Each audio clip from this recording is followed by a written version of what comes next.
السلام علیکم ورحمۃ اللہ وبرکاتہ۔ الحمد للہ نحمده ونستعینه ونستغفره ونؤمن به ونتوکل علیہ ونعوذ باللہ من شرور انفسنا ومن سیئات اعمالنا من يهده الله فلا مضل له ومن يضلل فلا هادي له ونشهد ان لا اله الا الله وحده لا شريك له ونشهد أن سيدنا ومولانا محمدا عبده ورسوله فصلى الله عليه وسلم تسليما كثيرا كثيرا. أما بعد فأعوذ بالله من الشيطان الرجيم. بسم الله الرحمن الرحيم. والعاديات ضبحا فالموريات قدحا فالمغيرات صبحا فأثرن به نقعا فوسطن به جمعا إن الإنسان لربه لكنود وإنه على ذلك لشهيد وإنه لحب الخير لشديد أفلا يعلم إذا بعثر ما في القبور وحصل ما في الصدور إن ربهم بهم يومئذ لخبير. صدق اللہ العظیم. رب اشرح لی صدری ویسر لی امری واحلل عقدۃ من لسانی یفقہوا قولی. اللہم الہمنا رشدنا واعذنا من شرور انفسنا آمین یا رب العالمین. حضرات، پچھلی مرتبہ میں موجود نہیں تھا تو میرے چھوٹے بھائی برادرم حافظ عاطف وحید نے سورہ 3 کا شاید یہاں درس دیا تھا. اگرچہ سورہ 3 وہ صورتیں جن کا ہم مطالعہ کر رہے ہیں اس سے قبل کی صورت ہے. ہم نے اپنے مطالعے کا آغاز کیا تھا سورہ زلزال سے، اور اس کے بعد سورہ عادیات ہے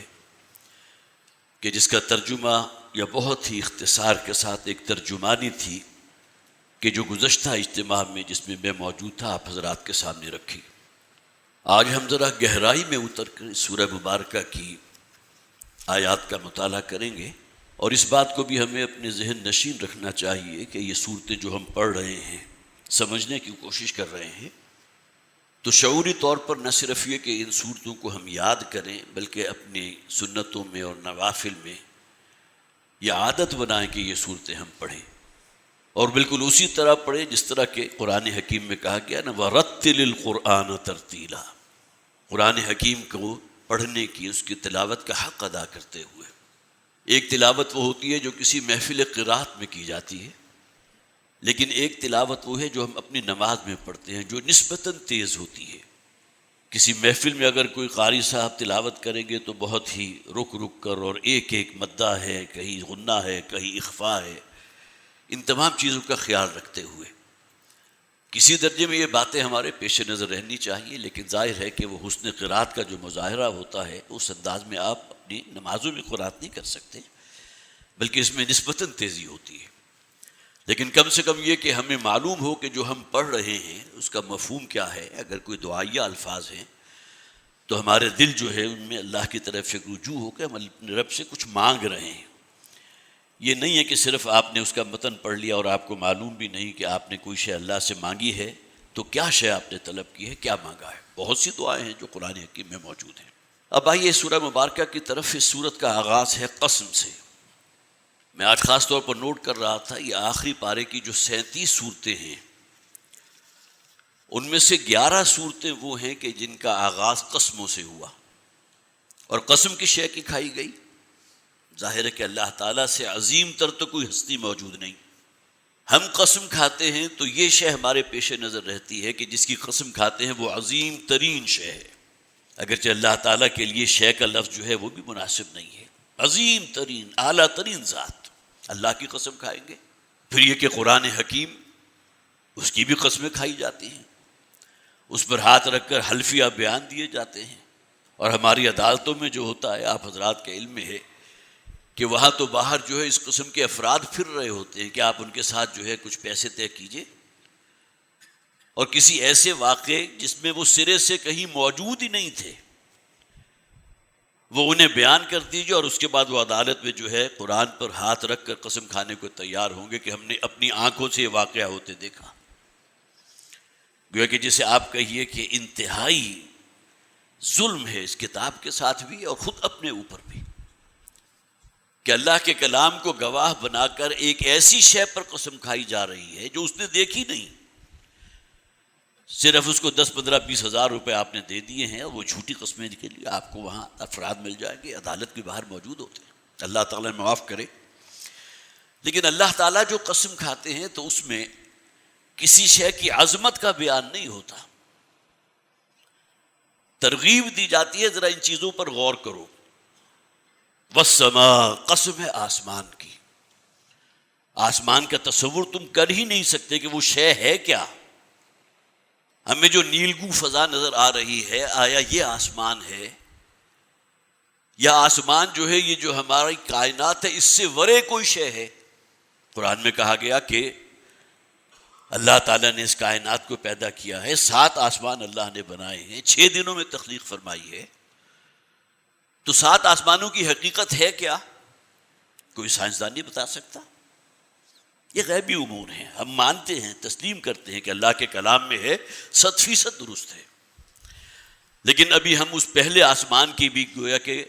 قریب ترین نہیں پہنچ سکے، اس کائنات ہی کے حدود سے باہر نہیں نکل سکے، تو پہلے آسمان تک پہنچنا۔ تو والسماء ذات البروج والسماء والطارق، تو 11 صورتیں وہ ہیں کہ جن کا آغاز قسموں سے ہوا۔ سب سے پہلی صورت والنازعات غرقا والناشطات نشطا والسابحات سبحا، فرشتوں کی قسم کھائی گئی، وہ فرشتے کہ جو انسان کی روح قبض کرتے ہیں۔ تو فرشتے اللہ سے عظیم تر شے تو نہیں ہے،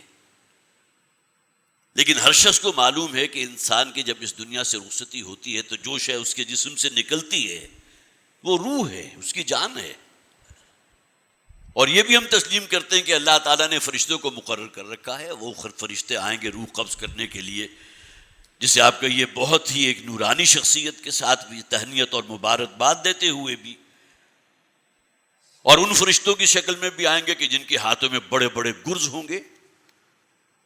اور وہ جان کلی کے عالم میں اس شخص کے جو ہے پیٹھوں پر بھی اور اس کے چہروں پر ضرب لگائیں گے، آپ کو محسوس نہیں ہو رہا۔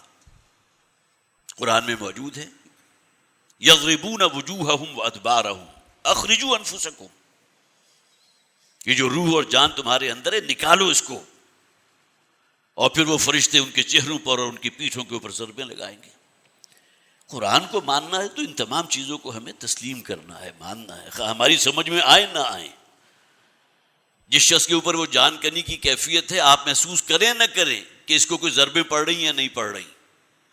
لیکن قرآن میں تو موجود ہے نا، یؤمنون بالغیب، اللہ پر ایمان رکھتے ہیں غیب میں رہتے ہوئے، ان حقائق کا مشاہدہ انہوں نے نہیں کیا لیکن مانتے ہیں، تسلیم کرتے ہیں۔ سورہ نازعات، اور یہاں تو 5 آیات ہیں جو قسموں پر مبنی ہے، والنازعات غرقا والناشطات نشطا والسابحات سبحا فالسابقات سبقا فالمدبرات امرا۔ اس کے بعد اگلی صورت ہے سورہ بروج، والسماء ذات البروج، قسم ہے اس آسمان کی کہ جس میں اللہ نے برجیاں بنا دیں۔ اب ہم سمجھتے یہ ہیں کہ برجیاں وہ ہیں جو رات کو آپ کو گویا کہ روشن آسمان قمقم میں چمچماتے ہوئے ٹمٹماتے ہوئے جو چراغ نظر آ رہے ہیں، شاید انہیں برج کہا گیا، لیکن برجوں کی حقیقت کو بھی ہم سمجھ نہیں سکتے کہ اللہ تعالیٰ نے، یہ بھی قرآن حکیم سے ثابت ہے، موجود ہے کہ جنات جو ہیں کچھ خبریں حاصل کرنے کے لیے اوپر کا آسمان کا رخ کرتے ہیں، اللہ نے وہاں برج بنا رکھے ہیں جہاں سے ان کے اوپر جو ہے وہ داغے جاتے ہیں آگ کے گولے، قرآن میں موجود ہے۔ شہاب ثاقب کے ذریعے جو ہے ان کی خبر لی جاتی ہے، انہیں بھگایا جاتا ہے۔ سورہ بروج، اس کے بعد سورہ طارق، والسماء والطارق، قسم ہے آسمان کی اور اس چمکدار ستارے کی جو تمہیں رات کو چمکتا ہوا نظر آ رہا ہے، یہ بھی قسم ہے۔ والفجر ولیال عشر، فجر کی قسم کھائی گئی، اور واقعہ یہ کہ بات سمجھ میں آتی ہے اس لیے کہ جو فجر کا وقت ہے، جبکہ آپ گویا کہ اپنی رات گزار کر، جبکہ آپ موت کے بہت قریب پہنچے ہوئے تھے، نیند کو موت کے ہم وزن کہا گیا نا، کہ انسان جو ہے موت میں اس کی روح بھی اور اس کی شعور بھی ہر شے قبض ہو گئی، لیکن نیند میں اس کا شعور قبض ہو گیا، جسم موجود ہے۔ قرآن حکیم میں وہ آیت بھی موجود ہے، اللہ یتوفی الانفس حین موتها والتی لم تمت فی منامها، اللہ تعالیٰ وفات دے دیتا ہے انسانوں کو اس کی موت کے وقت، قبض کر لیتا ہے۔ وفی پورا پورا وصول کر لینا، پورا پورا دے دینا۔ یتوفی الانفس حین موتها، موت کے وقت اس کی روح اور اس کی جان کو، دونوں چیزوں کو اللہ قبض فرما لیتا ہے۔ والتی لم تمت فی منامها، نیند کی حالت میں بھی انسان پر ایک وفات طاری ہوتی ہے اور اس کا شعور ہے جو اللہ تعالیٰ قبض کر لیتا ہے۔ تو والفجر، فجر کی قسم کھائی گئی، اس لیے کہ واقعہ یہ ہے کہ فجر کا وقت وہ ہوتا ہے۔ اب ہماری قسمت میں تو شاید سورج کا طلوع ہونا، بہت سے حضرات وہ ہوں گے کہ جن کا یہ معمول ہے کہ نماز پڑھی، کچھ قرآن کی تلاوت کی اور اس کے بعد کہیں واک پر نکل گئے، کہیں ایکسرسائز پر نکل گئے، لیکن یہ عظیم اکثریت انہی لوگوں کی ہے نا، اس میں بھی شامل ہوں، کہ رات کو سوتے سوتے انسان کو 11-12 بج ہی جاتے ہیں، اور اس کے بعد ظاہر ہے کہ فجر کی آپ نے نماز پڑھی اور اس کے بعد پھر آپ لیٹ گئے، قرآن پڑھا اور اس کے بعد لیٹ گئے۔ لیکن یہ کہ طلوع فجر کا وقت جو ہے جس قدر جاں فضا ہوتا ہے، جس کو بہت ہی خوبصورت شعر کے اندر بیان کیا گیا، کہ جس کا ایک لفظ، ایک جو ہے مصرع یہ ہے، اگر رسول نہ آتے تو صبح کافی تھی، ہم ایسے اہل نظر کو تلاش حق کے لیے، اگر رسول نہ آتے تو صبح کافی تھی، کہ انسان صرف اگر صبح کے وقت کو دیکھ لے کہ گویا کہ ایک نئی زندگی شروع ہو رہی ہے، بازاروں کے اندر کوئی رونق ہو رہی ہے، کوئی شخص اپنے جو ہے کسی بھیڑوں بکریوں کے گلے کو لے کر کہیں نکل گیا ہے، کوئی شخص اپنے کھیت کی طرف جا رہا ہے پانی دینے کے لیے، تو رات جو ایک موت کی کیفیت ہے اس میں ایک یکسر جو ایک تبدیلی واقع ہوئی۔ ہم ایسے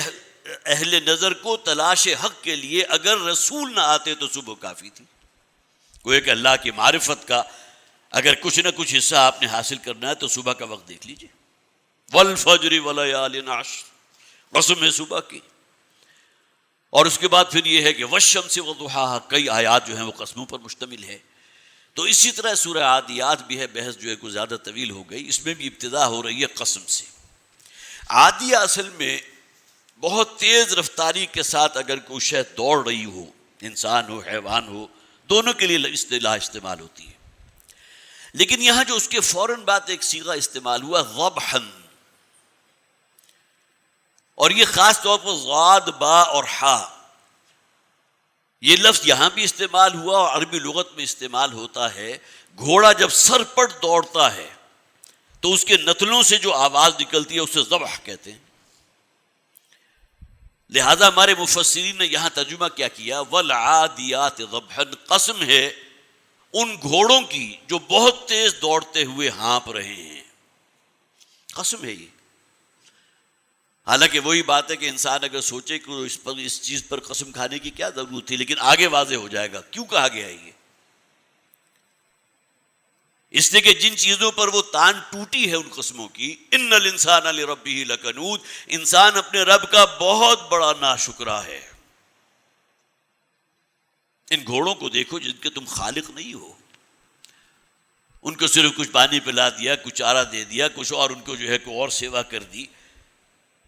لیکن وہ اپنے مالک کے چشم و ابرو کے اشارے کے منتظر ہیں۔ مالک جب اس کی پیٹھ پر سوار ہو گیا پوری طرح اس کے کنٹرول میں ہے گھوڑا،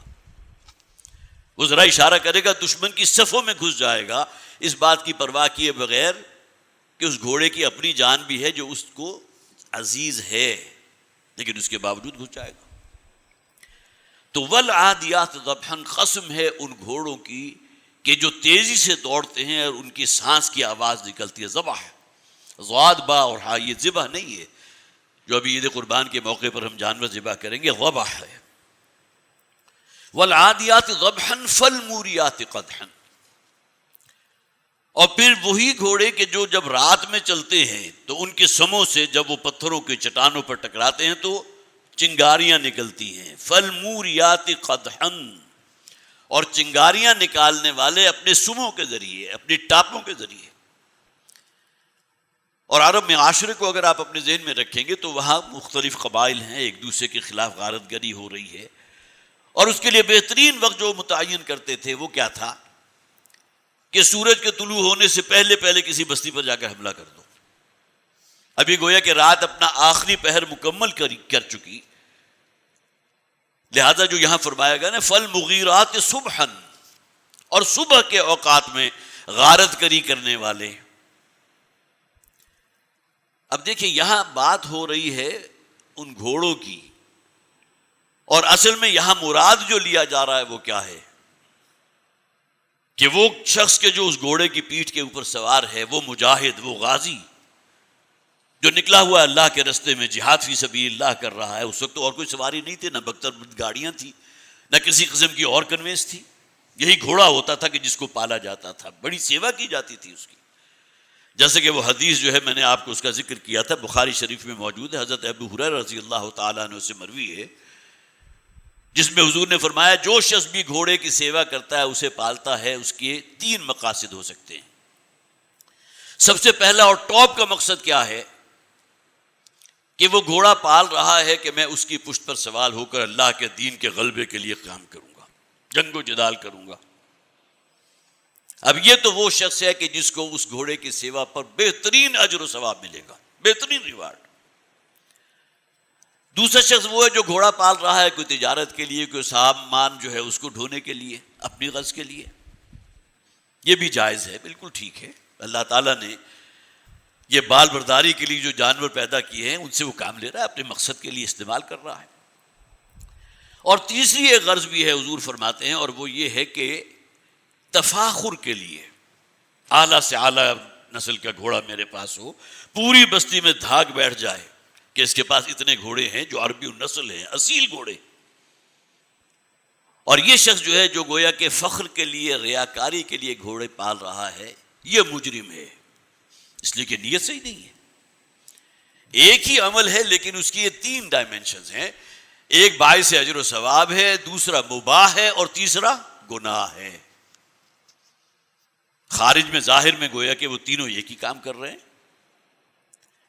تو والعادیات ضبحا فالموریات قدحا فالمغیرات صبحا، اور غارت گری کرنے والے صبح کے اوقات میں فاثرن به نقعا فوسطن به جمعا، اور پھر اس میں جو ہے اپنے پیچھے گرد و غبار کے بادل اٹھانے والے اتنی تیزی سے سرپٹ دوڑتے ہیں کہ پیچھے جو ہے شاید آپ کو وہ گھوڑا اور سوار نظر نہ بھی آ رہا ہو، لیکن گرد و غبار کا جو بادل اس کے پیچھے چلا آ رہا ہے اس سے آپ اندازہ لگا سکتے ہیں وہ کس قدر سرپٹ دوڑ رہا ہے۔ فَأَثَرْنَ بِهِ نَقْعًا فَوَسَطْنَ بِهِ جَمْعًا، اور آخری بات کیا ہے، اور اپنے مالک کے اشارے پر وہ کسی جمعیت کے اندر، کسی جماعت کے اندر، کسی قبیلے میں، کسی بستی میں گھس جانے والے۔ اور آگے دیکھیے إِنَّ الْإِنسَانَ لِرَبِّهِ لَكَنُودٌ، انسان اپنے رب کا بڑا ناشکرا ہے۔ ذرا عبرت حاصل کرو ان گھوڑوں سے جو اپنے مالک کا اتنا وفادار ہے کہ اس کے چشم و ابرو کے اشارے پر اپنی جان کی پرواہ تک نہیں کرتا، اور دوسری طرف انسان ہے جس کا مالک اور جس کا ایک رب ہے، جس کی اتنی نعمتیں ہیں انسان کے اوپر کہ اس کو شمار نہیں کر سکتا، لیکن اس کے باوجود وہ اللہ کا شکر ادا کرنے کے لیے، شکر گزاری والا رویہ اختیار کرنے کو تیار نہیں۔ ان الانسان لربہ لکنود، اور یہ کنود کا لفظ عربی زبان میں آتا ہے وہ شخص کہ جس پر اللہ کی، اپنے رب کی جب تک نعمتیں ہیں ذکر نہیں کرتا، لیکن جیسے ہی کسی آزمائش میں، کسی ابتلا میں اللہ تعالیٰ اسے مبتلا کرتا ہے تو شکوے شروع کر دیتا ہے، آہ و فغاں ہے، جسے عام طور پر یہ کہا جاتا ہے نا کہ فلاں شخص جو ہے وہ کسی ادارے میں کام تو کر رہا ہے لیکن اسی کی جڑیں بھی کاٹ رہا ہے۔ ہم اس کے لیے کیا اصطلاح استعمال کرتے ہیں؟ نمک حرام۔ اس کی روزی کا بندوبست بھی وہیں سے ہو رہا ہے، لیکن وہیں بے ایمانی بھی کر رہا ہے، خیانت بھی کر رہا ہے، وہ ادارے کی جڑیں بھی کاٹ رہا ہے۔ یہ شخص ہے جو کنود کی فہرست میں آتا ہے، اپنے رب اور اپنے مالک اور اس کے احسانات کو فراموش کیے ہوئے، گویا کہ اس کا تو میں مستحق تھا وہ تو میرا حق تھا، لیکن جب اس کا رب اسے کسی مصیبت میں مبتلا کرتا ہے، آزمائش میں مبتلا کرتا ہے، تو آہ و فغاں بکنے لگتا ہے، شکوے ہیں، شکایات ہیں۔ ان الانسان لربہ لکنود۔ بڑا پیارا واقعہ ہے، بخاری میں موجود ہے، حضرت انس رضی اللہ تعالیٰ اس کے راوی ہیں۔ وہ فرماتے ہیں کہ ایک دن صبح فجر کی نماز کے بعد جب میں مسجد میں گیا، مسجد نبوی اس وقت تو بہت ہی، جسے آپ کا یہ مختصر سے تھی، تو انہوں نے دیکھا کہ وہاں نبی اکرم صلی اللہ علیہ وسلم بھی موجود ہیں، اور کچھ مال غنیمت کہیں سے آیا ہے جو مسجد کے سین میں ڈھیر کی شکل میں تھا۔ تو یہ صاحب جو تھے یہ حضور کے پاس تشریف لائے اور آ کر عرض کیا کہ حضور میں بہت مقروض ہوں، حالات بڑے تنگ ہیں، میں دیکھ رہا ہوں یہ کہیں سے مال غنیمت آیا ہوا ہے، اس میں سے مجھے کچھ عطا کر دیجیے۔ تو نبی اکرم صلی اللہ علیہ وسلم نے فرمایا پہلے نماز ادا کرو، اس کے بعد پھر میں فیصلہ کروں گا کہ اس مال غنیمت کا ہم نے کیا کرنا ہے۔ ظاہر ہے مال غنیمت جو ہے وہ تو تمام بستی والوں کا حق ہے، اور سب سے بڑھ کر ترجیح کیا ہے؟ محمد رسول اللہ صلی اللہ علیہ وسلم جو فیصلہ کریں گے وہ فیصلہ ہوگا، آخری فیصلہ ہوگا، اللہ کا فیصلہ ہوگا۔ وَمَن يُطِعِ الرَّسُولَ فَقَدْ أَطَاعَ اللَّهَ، جو شخص بھی اطاعت کرتا ہے، حکم مانتا ہے رسول کا، رسول کے فیصلے کو قبول کرتا ہے، تو اس نے گویا کہ اللہ کے فیصلے کو قبول کیا۔ دو چار کی طرح کی بات۔ نماز جب ادا ہو گئی تو حضور جب باہر آئے اور مال غنیمت کے اس ڈھیر کے قریب کھڑے ہوئے تو یہ شخص پھر دوبارہ آیا، وہیں کا مدینہ کا رہنے والے تھا، گویا کہ انصاری صحابہ میں سے کسی کا ذکر ہو رہا، اور آ کر پھر وہی فرمائش کی کہ حضور میں مقروض ہوں اور یہ معاملہ ہے، بہت مشکل ہے، گھر میں فاقے پڑ رہے ہیں۔ تو حضور نے دیکھا کہ اس کے پاس ایک چادر تھی، تو نبی اکرم صلی اللہ علیہ وسلم نے کہا کہ اس چادر میں جو تم لے جانا چاہتے ہو لے جاؤ۔ اب وہ چادر اس نے بچھائی اور کچھ چیزیں جو ہے، ظاہر ہے کہ اللہ کے رسول کا حکم ہے، کوئی چیلنج تو نہیں کر سکتا تھا، کوئی یہ اعتراض تو نہیں کر سکتا تھا کہ اس کو زیادہ کیوں مل رہا ہے، سب سے پہلے اس کو کیوں چوائس دے دی۔ اس لیے کہ بہرحال صحابہ کرام کو، جیسا کہ میں نے عرض کیا، یہ بات معلوم تھی کہ وَمَا يَنطِقُ عَنِ الْهَوَىٰ إِنْ هُوَ إِلَّا وَحْيٌ يُوحَىٰ، حضور جو فیصلہ کرتے ہیں وہ اپنی خواہش نفس سے نہیں کرتے، اللہ کی وحی ہوتی ہے کہ جس کی بنیاد پر فیصلہ کرتے ہیں۔ تو اس شخص نے اتنا کچھ بھر لیا کہ اس سے اٹھایا نہیں جا رہا تھا۔ اب اس کے بعد اس نے ادھر ادھر دیکھا کہ صاحب اسے ملے کہ جس کو وہ بلا کر جو ہے وہ کہے کہ اس کو میرا ذرا ہاتھ بٹاؤ، مجھے اٹھواؤ۔ تو نبی اکرم صلی اللہ علیہ وسلم نے کو کہا اس شخص نے کہ حضور اگر آپ کسی سے کہہ دیں وہ میری کچھ مدد کرے، تو حضور نے کسی سے نہیں کہا بلکہ دیکھتے رہے، مشاہدہ کرتے رہے۔ اس شخص نے کچھ سامان اس میں سے نکال لیا اور اس کے بعد پھر اٹھانے کی کوشش کی، پھر نہیں اٹھ رہا، اس لیے کہ انسان کے اندر ایک لالچ تو ہے نا، تو زیادہ سے زیادہ جو ہو سکتا تھا اس نے بھر لیا۔ اب دوسری اٹیمپٹ جو کیا تھا تب بھی نہیں اٹھ رہا، پھر اس نے حضور سے کہا، متوجہ کیا کہ حضور ذرا کسی سے کہیے کہ میرا کچھ ہیلپ آؤٹ کرے، مجھے میرے سامان کو اس گھر تک پہنچا دے۔ پھر نبی اکرم صلی اللہ علیہ وسلم نے انکار کر دیا۔ اب دیکھیے یہ بھی اصل میں تعلیم ہے نا، حالانکہ حضور کے صحابہ میں سے ہے، صحابی کے نام سے ہمارے ذہن میں تو بہرحال جو اونچا ترین تصور آتا ہے وہ اپنی جگہ مسلم، لیکن وہاں مدینہ کے رہنے والے جو لوگ تھے ان کے ایمان کے بھی تو درجات تھے نا۔ کہنے کو مسلمان تو عبداللہ ابن ابی بھی تھا، لیکن بدترین انجام اس کا۔ اسی طرح یہ جو بھی ایک صحابی تھے یا جو بھی وہاں کے رہنے والے تھے، نبی اکرم صلی اللہ علیہ وسلم نے پھر اگنور کیا، اور بالآخر اس نے کچھ اور سامان کم کیا، اب اس قابل ہو گیا کہ اس کی جو ہے گٹھری بنا کر اپنے کاندھے پر لے کر وہ گھر کی طرف روانہ ہو گیا۔ تو نبی اکرم صلی اللہ علیہ وسلم نے یہ آیہ مبارکہ اس موقع پر تلاوت فرمائی۔ گویا کہ اگر تم نے تصویر دیکھنی ہے کسی شخص کی جو اس آیت کا مجسم تفسیر بن سکتا ہے، ان الانسان لربہ لکنود، انسان اپنے رب کا بڑا ہی ناشکرا ہے، قناعت نام کی شے تو ہے ہی نہیں۔ اور آج اگر ہم اپنا جائزہ لیں تو ہمارا بھی یہی معاملہ ہے کہ آگے سے آگے دنیا کی دوڑ میں اپنا سٹیٹس بلند سے بلند تر کرتے چلے جائیں، جو اللہ نے دیا ہے اس پر اللہ کا شکر ادا کرنا، اس پر قانع ہو جانا۔ اصل شے جو مطلوب ہے وہ تو یہ ہے تو حضور نے فرمایا یہ دیکھو یہ شخص ہے ان الانسان لربہ لکنود، گویا کہ ایک عملی تفسیر ہے قرآن حکیم کی اس آیت کے کہ انسان بہت ہی ناشکرا واقع ہوا ہے۔ تو یہاں یہ جو قسمیں کھائی گئیں تو اینڈ پر فرمایا گیا ان الانسان لربہ لکنود وانہ علی ذلک لشہید، اور وہ خود اس پر گواہ ہے، اس کی سیرت، اس کا کردار اور اس کی جسے آپ کا یہ باڈی لینگویج، ہر شے اس بات کی گواہی دے رہی ہے کہ اپنے رب کا بہت ناشکرا ہے۔ اسی ناشکرے پن کا ایک پھر اینڈ وہ نکلتا ہے نا کہ انسان کے اندر تکبر اور غرور پیدا ہو جاتا ہے، اپنے سے ذرا دنیاوی اعتبار سے نچلے لوگوں کو کم تر گھٹیا سمجھنے لگتا ہے، ان کی طرح رخ نہیں کرتا کہ لوگ کیا کہیں گے کہ یہ گفتگو کر رہا ہے ایسے شخص کے جو ہماری سوسائٹی کے درجہ چہارم کے شہریوں میں سے ایک ہے، اس لیے کہ میرا مرتبہ تو بہت بلند ہے۔ تو شیطان نے یہاں گویا کہ اپنی چال چل لی، جس طرح اس نے غرور کیا تھا، جس کی بنیاد پر، جس کی پاداش میں اسے راندہ درگاہ کر دیا گیا تھا کہ تو نے مجھے تو آگ سے پیدا کیا، آدم کو تو نے مٹی کے گارے سے پیدا کیا، میں اسے سجدہ نہیں کروں گا۔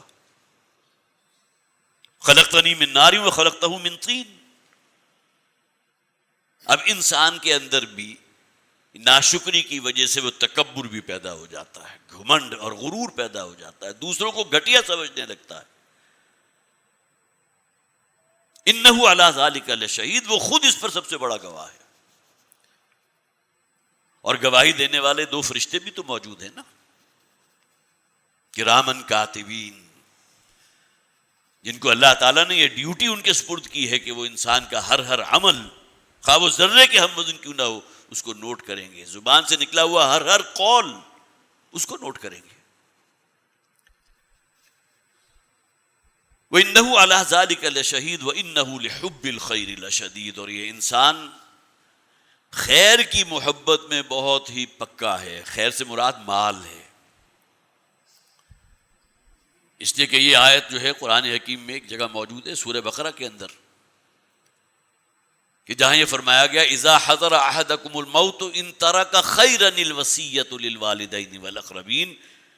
اللہ تعالیٰ نے یہ بات لکھ دی ہے جب تک وہ وراثت کے احکام نہیں آئے تھے تو ہر شخص کو چاہیے کہ مرنے سے پہلے وصیت کر کے جائے۔ اگر کوئی مال چھوڑ رہا ہے، ان ترک خیرا الوصیہ، ان ترک خیرا الوصیہ، خیر مراد مال، تو یہاں بھی وہی مراد ہے انہ لحب الخیر لشدید، یقیناً یہ شخص جو ہے جو اپنے رب کا ناشکرا ہے وہ مال کی محبت میں بڑا پکا ہے، حرام حلال جائز ناجائز کوئی شے جو ہے وہ خاطر میں نہیں لاتا۔ افلا یعلم اذا بعثر ما فی القبور، کیا اسے خبر نہیں ہے، معلوم نہیں ہے کہ وہ دن بھی آئے گا جب کہ قبروں کو کھود کر انسان کو نکال لیا جائے گا۔ اب انسانوں میں بہت بڑی تعداد ایسے لوگوں کی بھی ہے جنہیں قبریں نصیب ہی نہیں ہوتی، جنگل میں کوئی درندے جو ہے اس کو چیر پھاڑ کر کھا گئے، پتہ نہیں کتنے درندوں کے پیٹوں میں اس کے جو ہے جسم کے اجزاء یا گوشت پہنچ گیا، پورے بحری جہاز جو ہے سمندر میں ڈوب گئے، ہزاروں افراد جو ہیں وہ مچھلیوں کی خوراک بن گئے، انہیں تو کوئی قبر میسر نہیں آئی۔ لیکن یہ کہ کہیں اگر ذہن کے اندر یہ وسوسہ پیدا ہو گیا کہ شاید رب اس پر قادر نہیں ہے کہ انسان کو دوبارہ زندہ کر دے، تو ظاہر ہے کہ یہ تو وہ وسوسہ ہے نا جو اہل مکہ کے دلوں میں بھی تھا، اذا متنا وکنا ترابا وعظاما انا لمبعوثون، جب ہم مر جائیں گے مٹی میں جذب ہو چکے ہوں گے، جسے قرآن میں کیا غللنا فی الارض، گم ہو چکے مٹی میں، کیا ہمیں دوبارہ زندہ کر لیا جائے گا؟ تو انسان خاک قبر اسے میسر آئی یا نہ آئی، مچھلیوں کے پیٹوں کی نظر ہو گیا، درندوں کے پیٹوں میں پہنچ گیا، لیکن انسان کو زندہ کیا جائے گا۔ وَحُصِّلَ مَا فِي الصُّدُورِ، اور پھر جو اس کی نیتیں اور ارادے تھے ان کو بھی برآمد کر لیا جائے گا۔ دنیا میں تو اس نے لوگوں کو بڑا دھوکہ دیا، بڑے پون کے اور خیرات کے کام کرتا رہا، لیکن اندر نیت کیا تھی؟ من این اکتسبہ وفیما انفقہ، وہ مال کہاں سے حاصل کیا تھا؟ لگایا خیر کے کام میں، حلال ذریعے سے حاصل کیا تھا بھی کہ نہیں کیا تھا؟ وحصل ما فی الصدور، اور بظاہر بڑے نیک کام میں صرف ہوا، لیکن نیت اور ارادہ کیا تھا وہ تو اللہ کو معلوم ہے نا۔ اپنے نام کا چرچا کرنا مقصود تھا، اپنی نیکی کے عمل کے کوئی جو ہے وہ دھونس جمانا مقصود تھی کسی کے اوپر۔ ان ربہم بہم یومئذ لخبیر، یقیناً ان کا رب جو ہے ان سے خوب واقف ہوگا، اس دنیا میں تو وہ واقف ہے۔ واللہ بصیر بما تعملون، جو کچھ ہم کرتے ہیں ہمارے رب کے علم میں ہے، وہ دیکھ رہا ہے۔ لیکن یہ کہ اس دن وہی تمام نتائج کو جو مرتب کیے گئے ہیں کسی انسان کے بارے میں، انہیں نشر کر دیا جائے گا، واضح ہو جائے گا۔ ووضع الکتاب فتر المجرمین مشفقین مما فیہ، اور اس دن وہ اعمال نامہ جب نصب کیا جائے گا تو مجرم چیخ اٹھیں گے کہ ہماری زندگی کا تو کوئی چھوٹے سے چھوٹا ذرے کے ہم وزن بھی کوئی عمل نہیں کہ جو وہاں موجود نہیں تھا۔ ووجدوا ما عملوا حاضرا، جو کچھ بھی انہوں نے کیا ہوگا وہاں موجود پائیں گے، اور تمہارا رب کسی کے ساتھ کوئی ظلم اور ناانصافی نہیں کرے گا۔ تو سورہ عادیات یہاں مکمل ہوئی۔ اللہ تعالی ہمیں ان صورتوں کے، جن صورتوں کا ایک جو ہے یہ سورہ عادیات بھی ان میں شامل ہے، اللہ تعالی ہمیں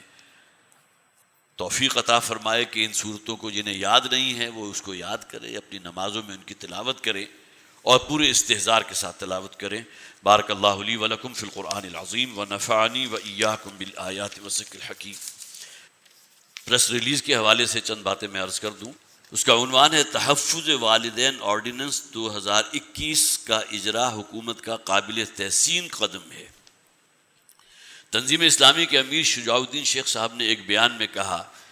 کہ ہم حکومت کے ان اقدامات کی حمایت کریں گے جن میں اسلامی اقدار کی فروغ کی جھلک ہوگی۔ تحفظ والدین آرڈیننس کے تحت والدین کے حقوق کے حوالے سے ریاست نے حال ہی میں بعض عملی اقدامات بھی اٹھائے ہیں جو باعث اطمینان ہیں۔ حقیقت یہ ہے کہ ہماری قومی اسمبلی اور سینٹ نے چند روز پہلے گھریلو تشدد تدارک اور تحفظ ایکٹ 2021 کو قانون کی شکل دی تھی، جو واضح طور پر خلاف شریعت تھا، جس کا بہت ذکر جو ہے مختلف جو ہمارے میڈیا ہے اس میں ہوتا رہا۔ ایسا معلوم ہوتا ہے کہ حکومتی اراکین دو دھڑوں میں تقسیم ہو چکے ہیں، ایک طرف سیکولر لبرل اور دوسری طرف اسلام پسند ہیں، جن میں مسلسل رسہ کشی جاری رہتی ہے اور وہ اپنے اپنے ایجنڈے کو آگے بڑھانے کی کوشش میں مصروف رہتے ہیں۔ وزیر اعظم کو چاہیے کہ اللہ پر بھروسہ کریں اور ان تمام عناصر کو یکسر مسترد کر دیں جو اس ملک میں مغربی تہذیب کا تسلط چاہتے ہیں۔ حقیقت یہ ہے کہ اگر ہم نظریہ پاکستان کو عملی شکل دینے کی کوشش کریں گے تب ہی پاکستانیوں کو صحیح معنوں میں اسلامی فلاحی ریاست بنانے میں کامیاب ہو سکیں گے، جس سے نہ صرف پاکستان مضبوط اور مستحکم ہوگا بلکہ مسلمانان پاکستان کی آخرت بھی انشاءاللہ سنور جائے گی۔ بہرحال یہ جو تحفظ والدین آرڈیننس ہے اس کے بارے میں مجھے معلوم نہیں کہ اس کے اندر کیا اس کے مندرجات ہیں، لیکن بہرحال جن حضرات کے بھی علم میں ہے وہ بہرحال ایسا قدم ہے کہ جو اسی جسے ریاست مدینہ کا جو نام لیا جاتا ہے اسی کی طرف ایک سمت جو ہے اس کی ڈائریکشن ہے۔ باقی اور بہت سے ایسے اقدامات کہ جو اس کے بالکل اپوزٹ ہیں کہ جو یہاں بہرحال اسلام کا ایک عادلانہ نظام ہونا چاہیے، اس کی ہم ہمیشہ سے پرزور جو ہے وہ تردید بھی کرتے رہے ہیں اور اس کے اوپر جو ہے نقد بھی کرتے رہے ہیں۔ بارک اللہ لی ولکم فی القرآن العظیم ونفعنی وإیاکم بالآیات والذکر الحکیم۔